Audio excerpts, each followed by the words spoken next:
Eric Cherry was killed on the streets of Chicago at 16 years old. That's my grandson.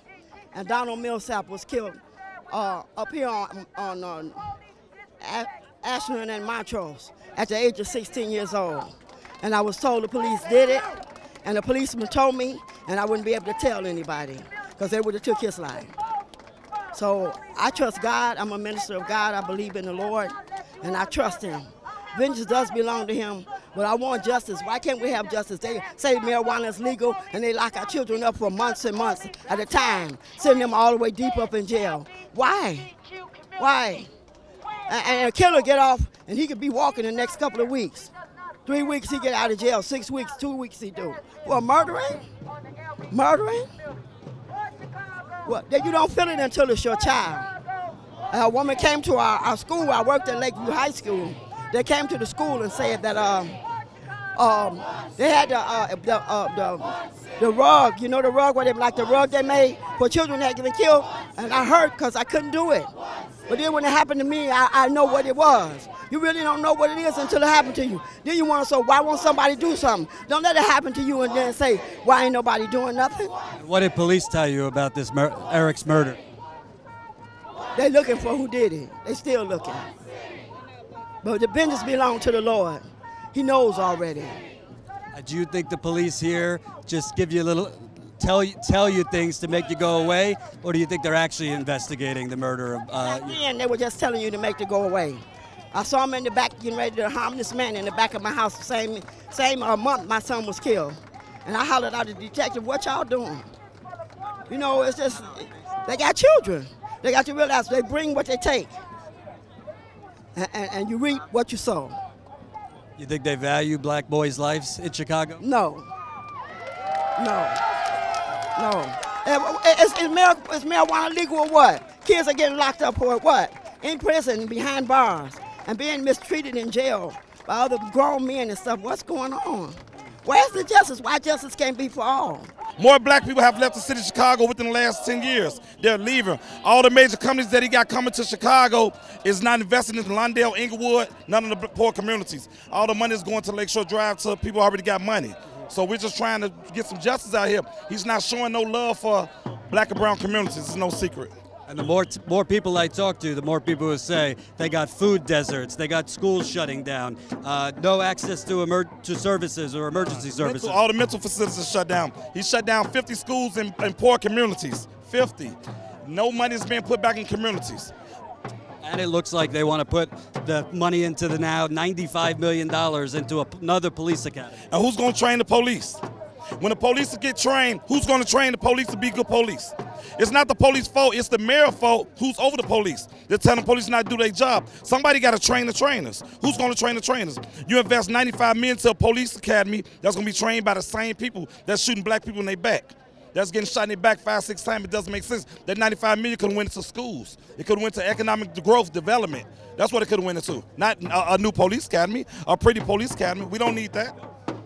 And what are your thoughts on city council, too? Because it looks like most of the city council is basically taking in money for themselves and keeping the money flowing instead of investing. The aldermen do it, and all the city councils do it. All of them is crooked, all of them is illegal because they don't care about the black and brown communities. So they taking the taxpayers' money, our hard-earned taxpayers' money, they're taking it, keeping it for themselves. They're using bribes, everything they can. All the aldermen is getting paid under the table by Rahm Emanuel, the state alderman, and he's helping them win. And it's wrong. It is all illegal. It's all illegal. Look now, Gary McCarthy just came out against Rahm Emanuel and just told on him, saying that he's doing pay-to-play tactics. So I want to see if all the newscasters going to come out and investigate Rahm Emanuel saying what they did Willie Wilson when he was helping poor people. So I want to see if they're going to investigate Rahm Emanuel because it came out that he just got caught doing pay-to-play tactics. So we're going to see if they're going to investigate him. And you know, it seems like all the money also, developers send in money to the mayor and they get all these contracts. Tax cuts. So the way it works is they friends with the mayor. They ask the mayor they need a big development. He approved the development. After they get the development, they give him $50,000, $60,000 to his campaign. But why is it that every time he get the money, it's right after they get approved for a contract? $60,000, $50,000, $40,000. That's not pay to play. That is strictly pay to play. But the problem is every time the company come into Chicago, every time $20,000, $30,000 jobs come to Chicago, the jobs never is placed to the poverty. The poor people never get the jobs. All the jobs is going to people who already have money. The jobs is going to upper middle class who don't need the money. The jobs never go to if you go in the Lawndale area right now, it looks like the old Mississippi back in the 60s. It's just poverty, burned down, abandoned buildings everywhere. Where's all this money going? Trash everywhere. Where's the money at? Nothing is being put where it belongs. Rahm Emanuel only care about money. He don't care about the citizens of Chicago. I don't think he's a bad man. I think he's a bad mayor. I don't think he's a bad man. I think he wants Chicago to look like New York and LA when this is not. Chicago is not New York, LA. This is great Chicago. Home of the Maxwell Street Polish. Home of the Budweiser. Hard-working man that's going to work and go home and take care of his kids. This is not Vegas. This is not New York, LA. All citizens supposed to have equal justice. Everybody should be deserved. Our families should be able to go outside without getting their brains blew out. Kids being killed now. Mothers being carjacked. Fathers being carjacked. Come on now. He's doing nothing about it. What's your message to the rest of the country who hasn't been paying attention to this emergency in Chicago? Well, because Chicago has made a lot of people rich and famous, we're asking them to come back here and help us fight these atrocities and these issues that we face it. Not just give Barack Obama $1 million for his library Oprah. All the people that's out here, we watch Oprah Winfrey, I watch Oprah, I campaigned for Barack when he didn't have a campaign when nobody knew him. And everybody out here did. And so when we march in the street and say police brutality, to shut our schools down, we need them to stand with us. And that's what we're asking. And that's what we're demanding. The Rickett family came over to the south side of Chicago earlier this year, and they didn't have no type of what we could do about Chicago. They never had a plan. They never bought the championship to the south side or to the west side. So you can't come and tell us about how to build business and you're a billionaire and then bring disparity on us by hiding and not helping us fix up the south side of Chicago. And a lot of neighborhoods don't have supermarkets, schools closing down, no mental health services. No mental health services. Our schools are closing rapidly. We're trying to say the 4 Inglewood schools that's closing in the 20th ward, we're asking the aldermen to help us. We don't have housing.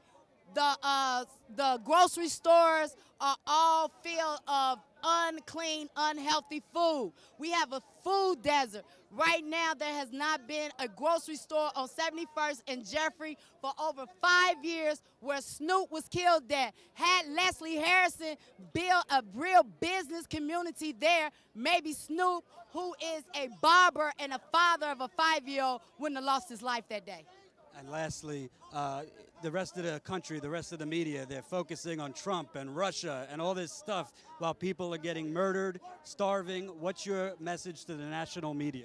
Our message to the national media is that we getting people killed, stumped, and ICE is here deporting our sisters and brothers as they walk up and down the street in Little Village. I've been over there. I have hundreds of stories how they are coming over and taking people down to ICE, not even taking them to 26 in California, putting them directly on the plane. And so we're here to stand in unity, one Chicago. The message across the world is that we are divided, that we're killing each other, and that we're insane, and that mostly the black people in the south side of the Chicago, where Barack and Oprah come from, where they were a part of, that we are wild and that we're just wild, and we're not. That's why we came up here to show that we're one city and one unity, and that if anyone wants to come to the table and help us with the people agenda, we would appreciate it. And we definitely need that $1 million that she gave Barack Obama. You are a main organizer of this protest. Tell me, do you think the message is going to be heard by the mayor? I think the mayor doesn't have a choice but to hear our message. He has no other choice. He's kind of like, he has to respond to some degree. But you have to understand, I'm not a buck dancer. I'm not looking to go just jump up and just overnight meet with the mayor. Not me. You know, I'll sit down, don't get me wrong, because I don't have no ego here, but the reality, Chicago has been bleeding, especially in the black community, for far too long. It's time to change the story in Chicago, and we all must unify in order to reduce killings in Chicago by 80%. You know, it's like a silent emergency. The more people I speak to, food deserts, schools closed down, mental health services cut down, and there's not a lot of national attention on them. Well, today we got national attention, so now everybody knows what's going on, and I'm hoping that we can all just live in peace now. And talk to me about this police academy. They want to throw $95 million to this. They've thrown nearly $700 million to settlements. All that money could be used for what? Well, instead of building a $95 million police academy, they should build a $95 million youth academy. Something that's going to help the young people in Chicago, seriously. The community, put it like this, we're not begging nobody for anything. The reality is that the powers that be have the resources. So why not distribute the resources equally? That's why we marched today in Wrigleyville to redistribute the pain. That's why we came out here today. Do you think do you think the goal is to force more and more black people out of Chicago? Yeah, the goal is quite clear. Over 180,000 African-American people have moved out of Chicago since 2015. Oh, no, for the last 15 years. So yeah, the goal is loud and clear. Shut down Lakeshore Drive now in front of the hallmark of Chicago. Do you think the mayor, do you think his city council, are any of them listening to this message? Well, I surely hope so. And the reason we're out here is because Rahm Emanuel's administration and staff is simply not as responsive as they should be when it comes to the problems and the ordeals in the impoverished communities across the city of Chicago. So I hope what we did today was not only effective to the city of Chicago, but it was effective to the city council and to Rahm Emanuel and Bruce Rauner. And actions speak louder than words. His money is going to the north side. Yeah. His money is going to downtown, Riverwalk, all these things. Meanwhile, people I talk to don't have supermarkets, schools shut down. Talk what the nation should know about the emergency here. Rahm is a racist. Rahm does not give a damn about black people. And it's ridiculous on how all of our taxpaying dollars are going towards multi-million-dollar projects that's non-beneficial for youth, young millennials and minorities on the south and west side of Chicago.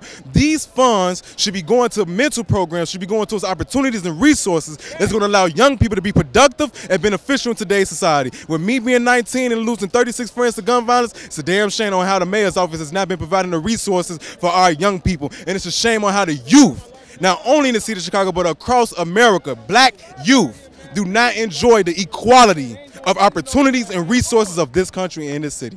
You feel like you got a target on your back in Chicago? I definitely, always. I need a bulletproof vest on right about now, because it's that bad.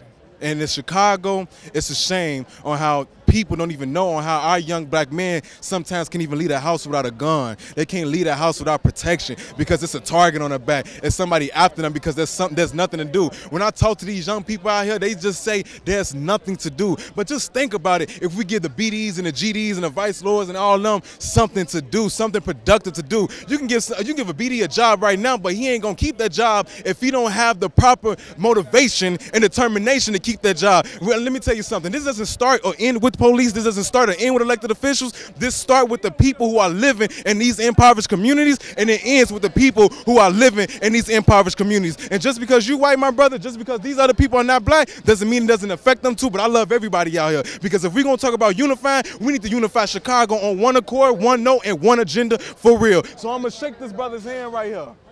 And I ain't got no problem with it, because at the end of the day, this is my brother. I'm going to shake your hand because you're my brother. I ain't got a problem with you. I'm going to shake this brother's hand. I love you. I love y'all. America has lost its sense on how to love one another. The country, the world, people has lost its sense on how to love and care and support one another.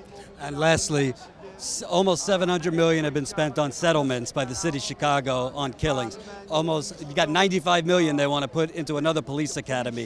Where do you want this money to go specifically? I think this money should go towards a gym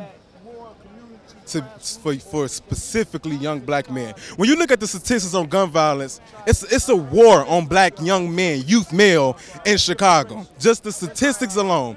And if we build a gym on the south and west side, multiple gyms, free membership, basketball rim, everything for these young men, and say, look, y'all come on to this gym and y'all take care of yourself. If you got a problem with somebody, take it in the back room, get them gloves, and y'all handle it out at the gym. You got a problem with somebody, do a one-on-one competition in the gym. We need to start allowing our young men to work on themselves. There is a problem with personal development and self-improvement for young black male on the south and west side of Chicago. And I've taken my time and I've taken a step back from activism and organizing. I have to get myself right, and I have to make sure that I'm okay.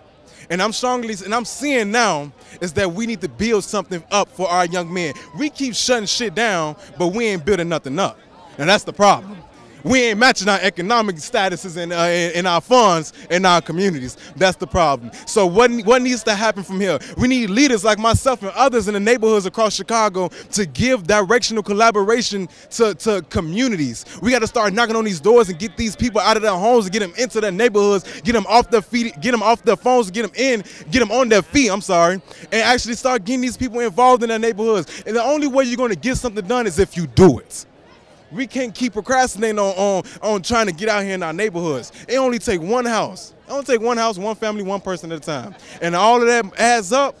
We ain't gonna have no violence in Chicago. We won't have mental illness or crisis in our neighborhoods. We won't have the low economic status in our neighborhoods. We won't have the problems. But until we unify and start building up, we ain't gonna see the change we want to see. We gotta have our young people to run for alderman, and Congress, and president, and mayor. We got to have our young people in the criminal justice system and actually working the criminal justice system authentically.